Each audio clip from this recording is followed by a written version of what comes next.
Aloha! Welcome to Tiki Pizza. This is the channel where I combine my love of tiki culture and pizza.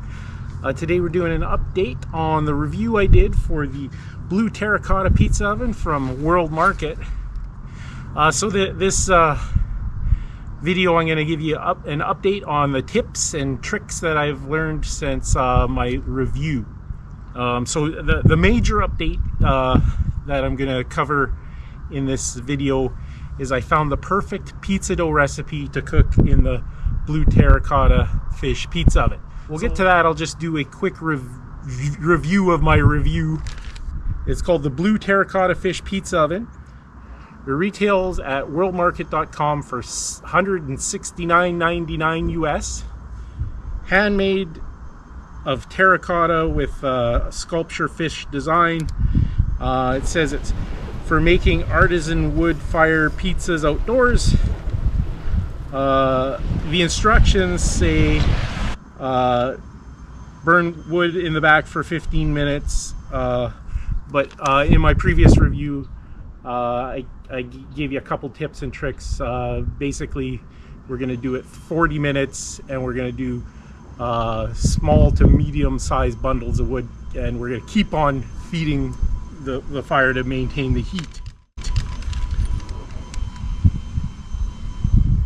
And in my previous review I mentioned it comes with a metal stand, but if you're going to use this pizza oven, you're going to need some kind of alternative.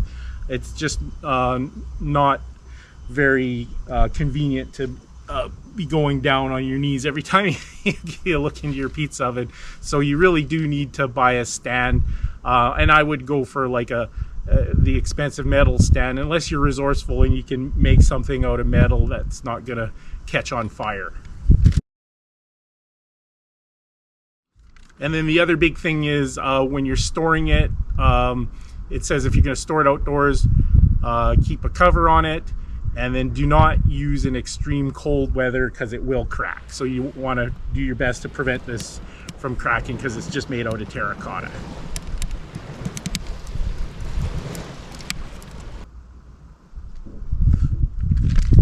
But in my previous review I said I love this. It's great for pizza making.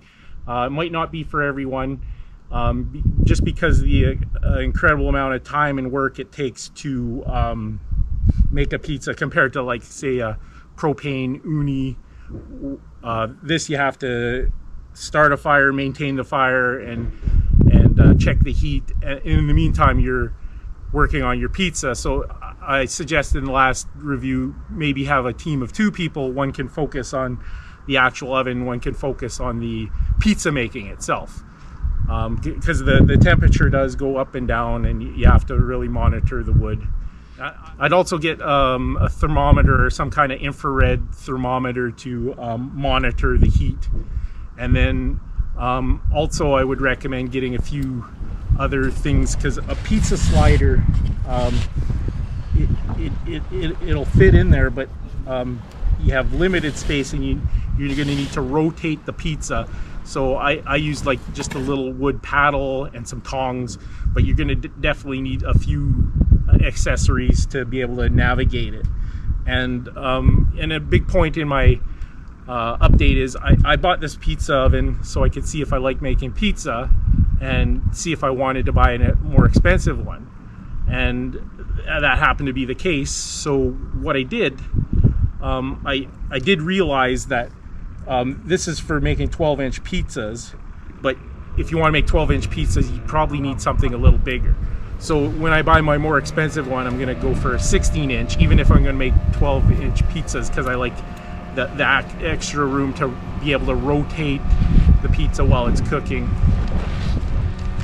And then I'll show you how I set up the fire. I basically do like a little tiny teepee with twigs, and then just gradually increase the amount of wood. I used to end up putting a big log in the back, but that doesn't work very good.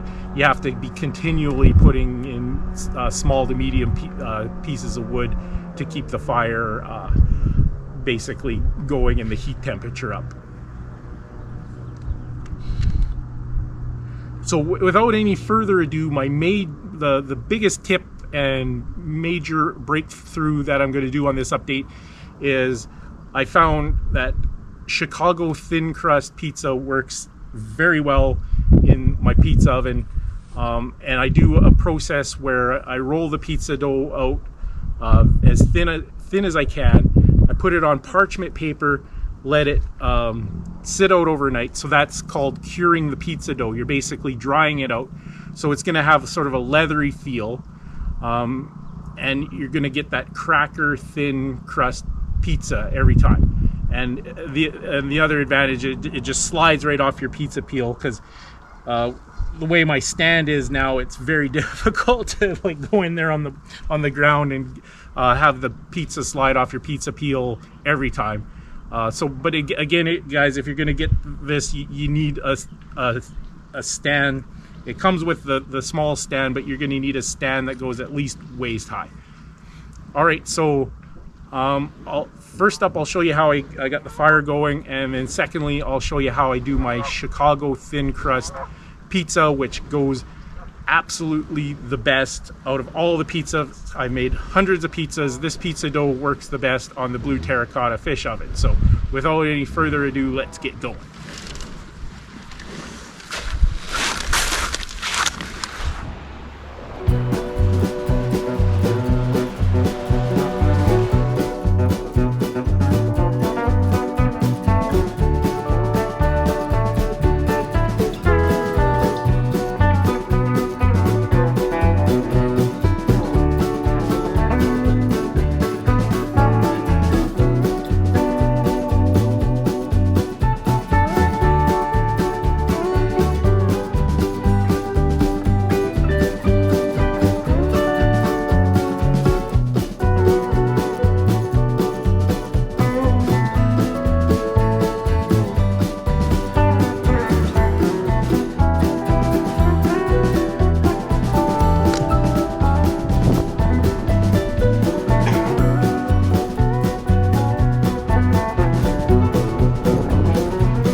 I'm going to be making two pizzas today, both using the dough curing method.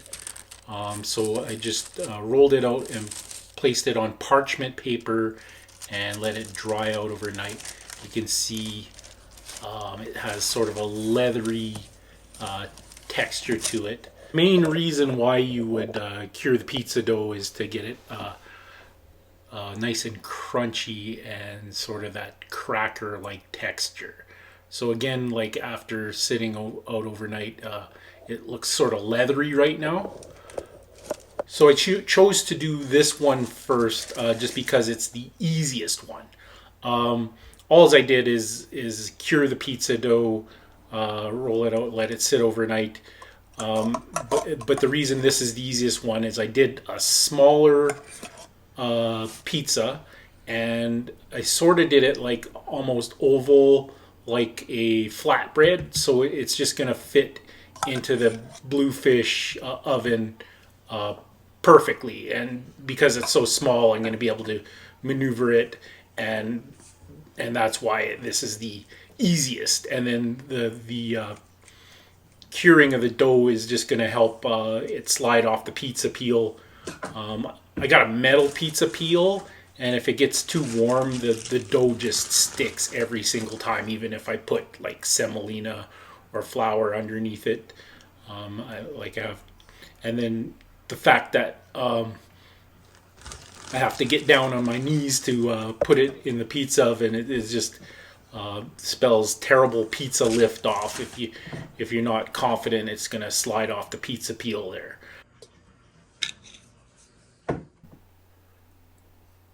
So I got the idea for curing pizza dough from the Chicago thin crust recipe, and I'll show you I'll do a Chicago thin crust next up.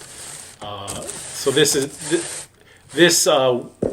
is not a Chicago thin crust just because I didn't roll it out thin enough. And the Chicago thin crust recipe that I have in the description, it's for 14 inches. So we'll do the 14 incher next up. I'm just going to show you, basically this is the easiest one because of the size. So you can see it slides right off the pizza peel. I have very little semolina flour on that pizza peel, and I'm actually kneeling down while I'm doing this, so super easy.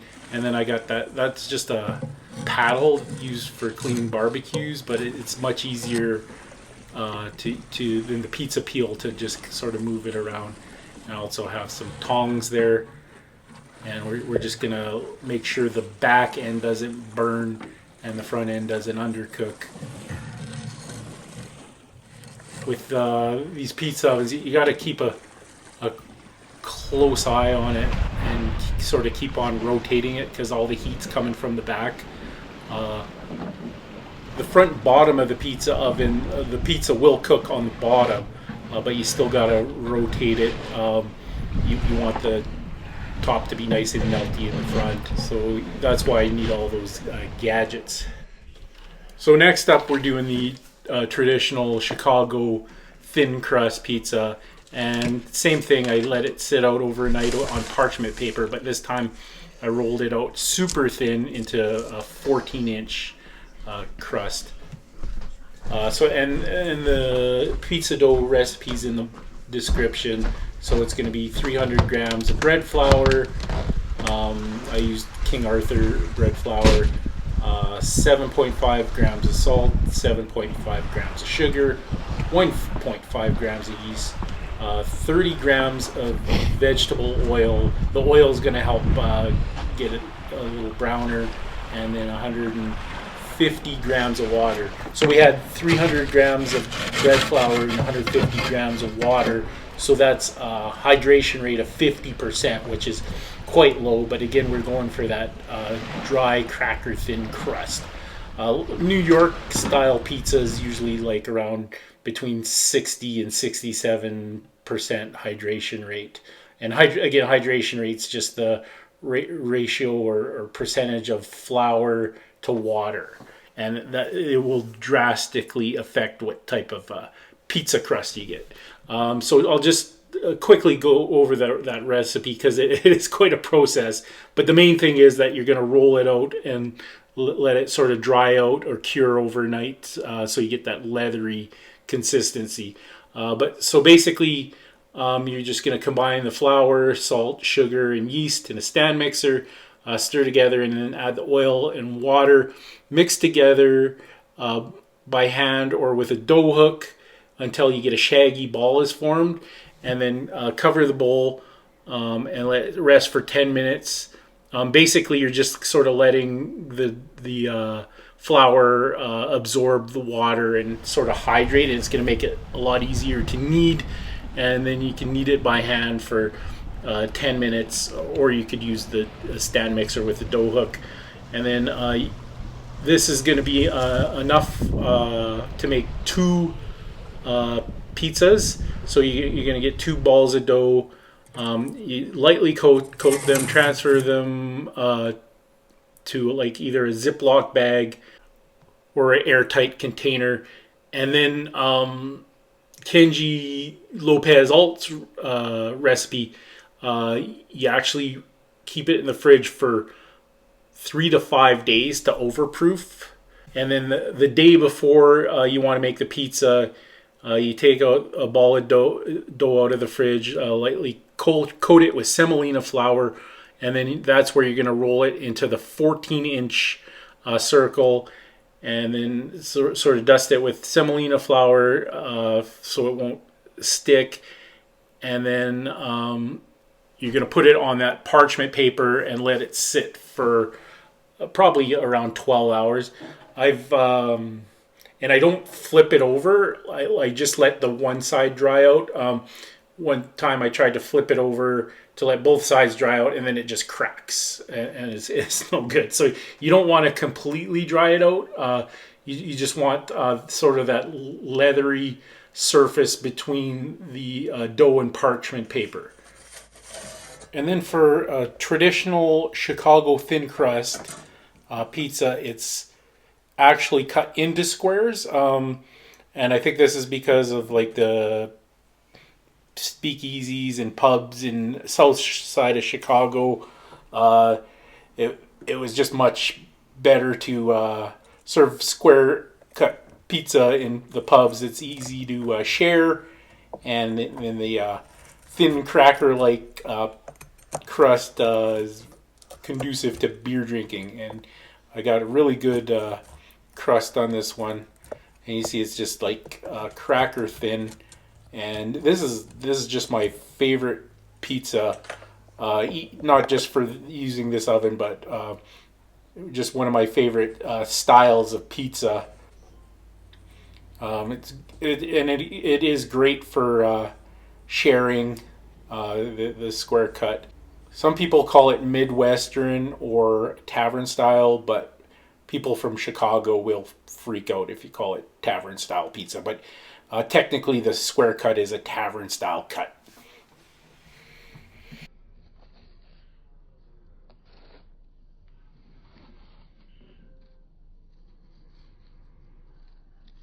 Alright, so leave any questions that you might have about this pizza oven or comments in the comment section, and I will definitely get back to you.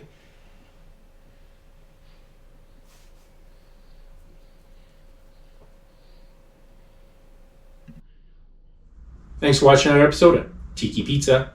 I'm Chappie and this is Mookie. Make sure you hit that notification bell. We got a new episode every Sunday. See you next time on Tiki Pizza.